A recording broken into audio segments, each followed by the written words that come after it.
refractive index across the symbol is like IISc Open. And you have fluid of two different densities, refractive index is distributed differently in both these cases. So when there is a certain flow feature and I pass light through this flow feature, I try to capture it on the other side to be able to visualize these flow features. That is basically what we are doing here. So requesting everyone to come a little closer to the side so that you see what is happening here. And short people come to the front. Yeah, Harish. Here's Premika. Please observe here. Harish, right? Who was?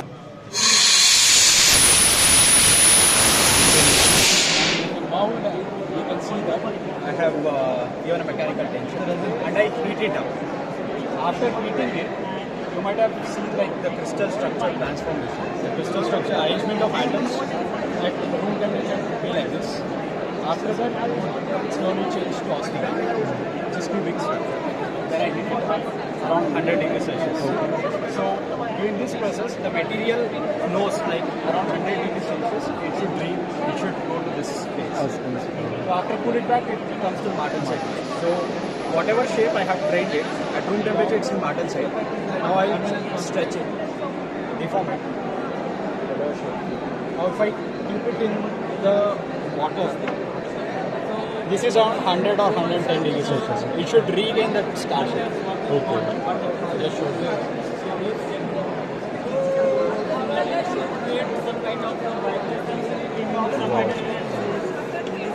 It regained the shape. Oh my.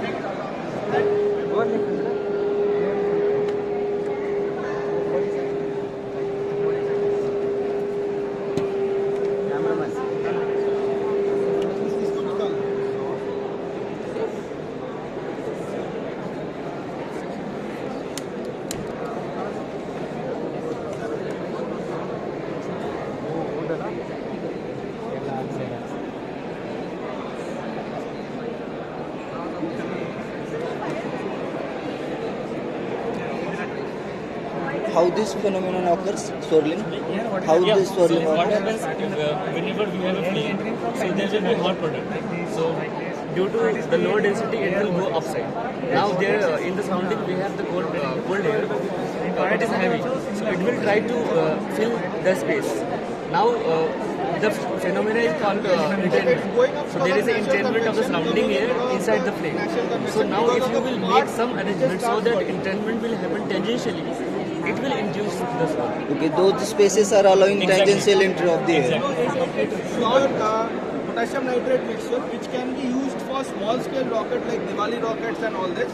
And there is a very reactive mixture which you can create by using normal things. Please step back, I will ignite the mixture. There will be lot of gases are coming.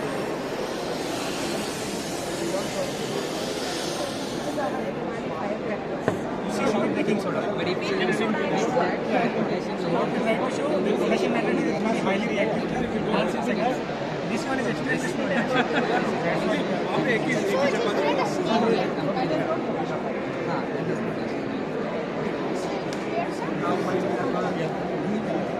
So the purpose of showing this is what is the difference between actual and if we change the composition of what is it? Ethanol. Just to start the fire. Ethanol, alcohol kind of.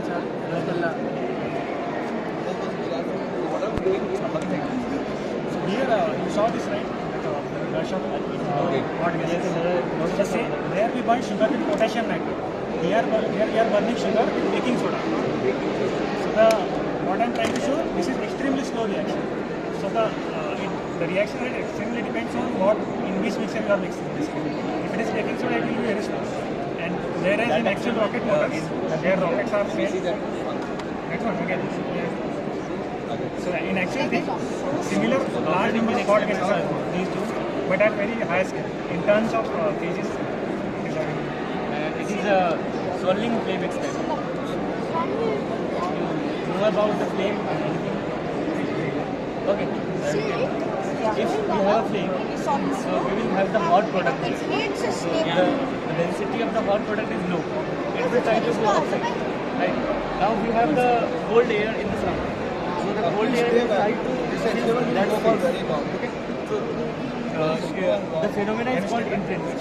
So now the entrainment is happening from the sounding to the flame, right? So now if you will allow by some arrangement,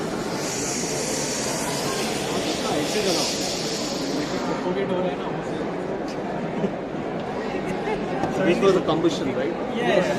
Here we don't want to use any fuel like ethanol or nothing. Directly itself. It burns without even presence of oxygen. Even if you close it in a chamber vacuum, it will still burn. So no need of extraction. Because potassium nitrate there acts as an oxidizer. So potassium nitrate itself gives all the oxygen that requires the sugar to burn. like this, all this.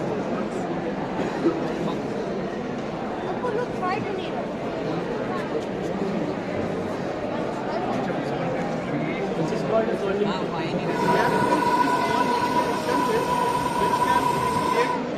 Now you see, I'm turning it vertical, it will hit there.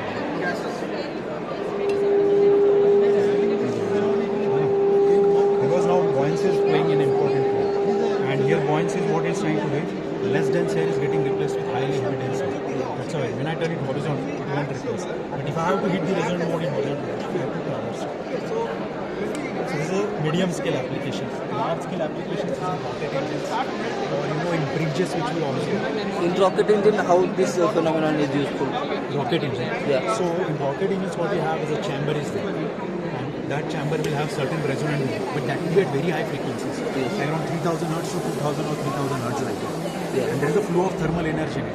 And that thermal energy inside that small confinement when it interacts, that creates a large. These oscillations are pretty high. Amplitude is also high, plus at the same time frequency is high. Yeah. And thereby your program will get capacity. So one way to mitigate this is you understand it understand the interaction between the various thermophysical processes that are happening inside.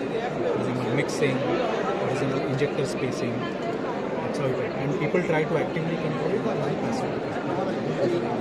So it is like thermoacoustics of the engine. I want to deliver something from here to another department. I can just put it on this. Yeah, autonomous vehicles, like Tesla, all those kind of cars, they run algorithms. So for testing those algorithms. Okay, how much it will be resist the if you have any like obstacles in the middle of the road? It will go around them, this will stop. If the road is completely like dirty, like Then it will stop. so there is no suspension. There is no suspension, it can go over things, but to a degree. But this platform is meant not for off-road. But for like road bumps and stuff.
Actually saying hi to you guys.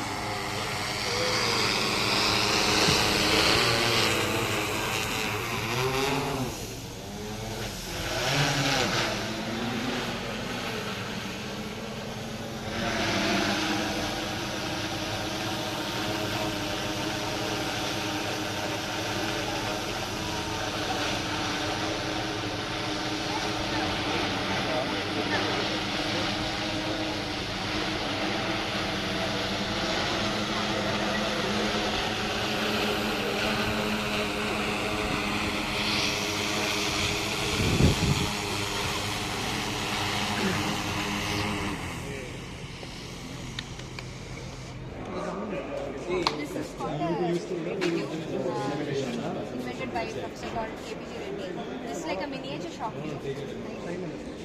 This is like a miniature of all those bigger tubes that you see there. What we do here is we controlly create shock waves.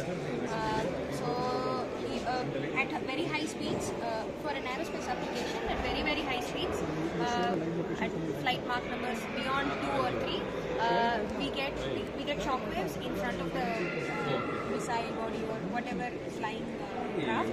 So to simulate such very high speed gas environments in laboratory setting, shock tunnels are used. So basically, you would have seen wind tunnels there, right? So it's almost the same thing. But the thing is, with shock, when we create shock and then allow it to pass over a test gas, it increases its enthalpy also. So we get high speed, high enthalpy supersonic flows, supersonic, hypersonic flows, depending on what nozzle you put at the end of the tube. So this tube, and not only that, this is about aerospace application. Material people study. They would like to study the material response to a shock passage over the material, like crystalline material or whatever it is.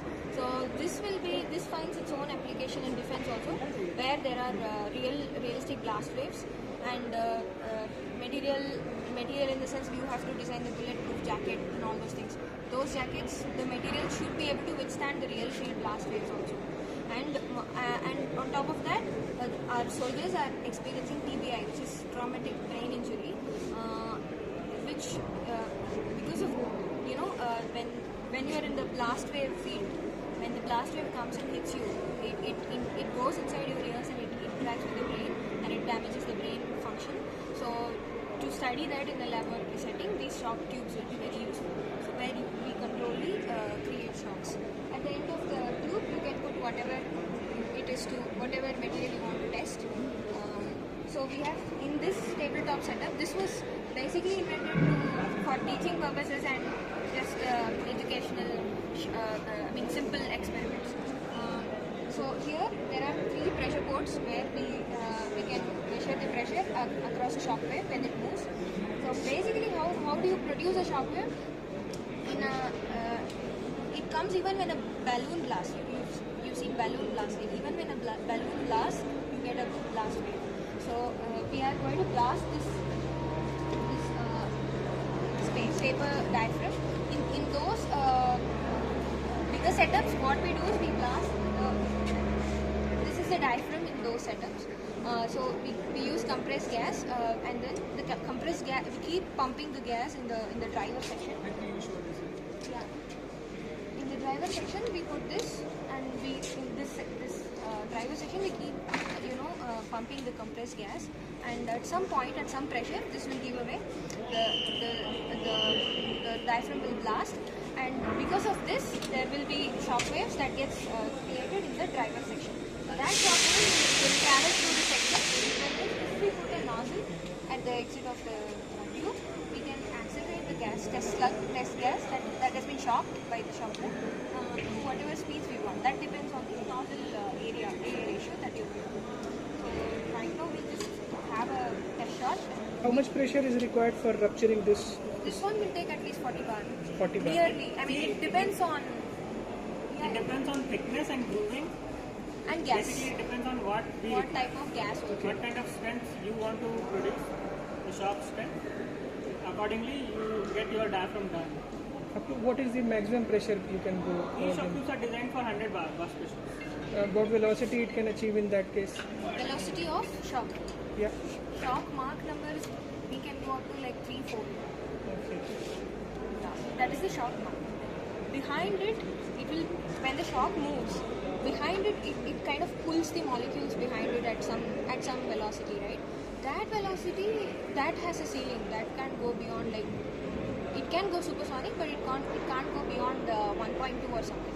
But that gas, all of these speeds, we are talking inside the tube. But when that gas, if you are going to put a nozzle and accelerate it, that can achieve Mach 6. Second further again. Mach 6, yeah. Mach 6. Yeah, here we test Mach 6. Inside the tube, it's Mach 1.2 or something. That gas to be, further accelerated. Yeah. But there is one more catch, that if you're going to exhaust it in the atmosphere, like just like what we're going to do now, that much pressure won't be enough. So that's why what we do is, you see those huge pumps, right? This same kind of a dump tank there that is connected to a vacuum pump. So we go up to, we create vacuum in the test section and then allow it to -5 millibar. And if with that pressure difference, with that, yeah. Just take it out.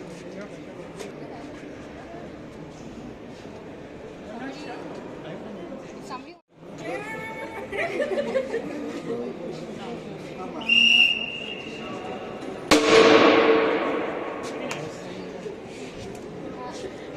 We can see the peaks, pressure peaks.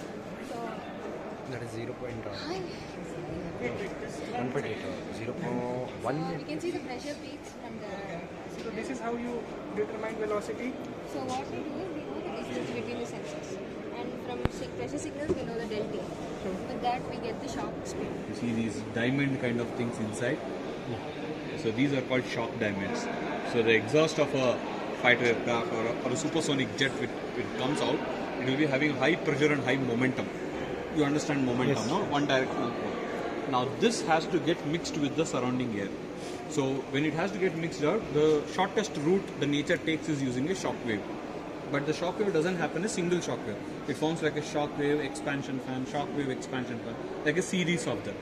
Now, in some places, you don't want this jet to go that long. You want to get mixed up quickly, like fuel injector. You put a fuel, it wants to get dispersed quickly so that combustion will happen effectively. The fuel is everywhere.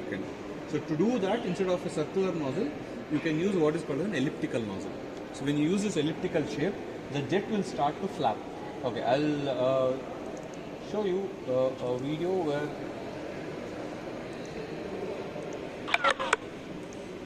you see this kind of flapping starts happening. Okay, give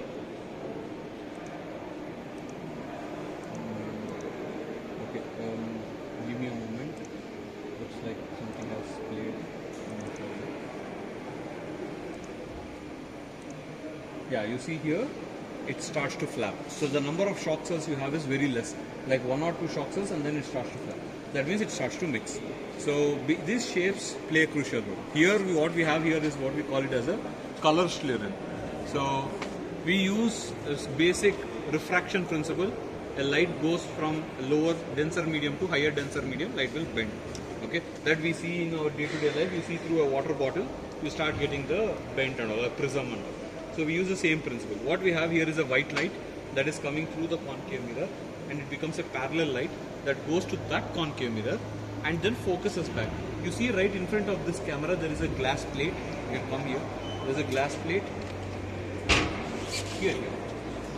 So on the glass plate you see some 3 strips of color strips, that is blue, yellow and red. Okay. So if the light is not getting deflected anywhere, all of the light will pass through that yellow strip. If the light starts deflecting, then it will go through the, either it deflects up, it will go through blue. If it deflects down, it will go through red. Now why would it deflect? When there is a shock wave, there is a density difference. When there is a density difference, light will start deflecting. That is what the principle is called Schlieren. So we use it using this color one, and we will be able to see the shock cells. And here we have an elliptical jet kind of thing. How does it go is what we have. So this is the thing that we have done just a couple of minutes before. You see these blue things what you have here, these are called shock waves. And what you are seeing here, red ones are basically an expansion fan. Expansion fan is more like, if you take about wave, the upper part is like a shock wave, the lower part is like an expansion fan, like a very low density. So if you see here, after 3 shocks, if you see here, it starts to oscillate so much. Like in the fighter aircraft which I showed you, there are almost 10 shock cells. Here you at max see something like 3 shock cells, and by 4th shock cell it starts to oscillate. So that means it is mixing well. So that kind of thing you can use in places where you can enhance mixing, but the flow should be in supersonic speed. That is why we work.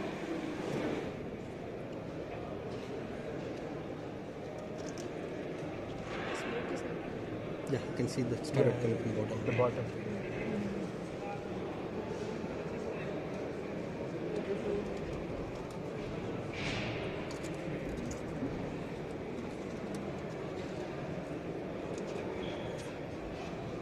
then it starts shedding the texture shadows in the clock and anti-clockwise direction.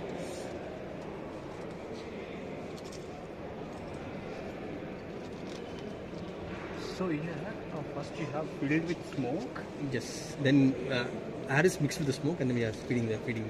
You are vibrating or like. No, just it's like pushing the air from the bottom to top. Okay, just with that it. Yes. So you introduce some seeding particles. Yeah, there is a smoke flow generator at the bottom. It will generate that. For that you are keeping the entire thing standstill before. It is kind of Yeah, just some rest, like it will be like blowing there. It will be rest of the. So we will push it after that.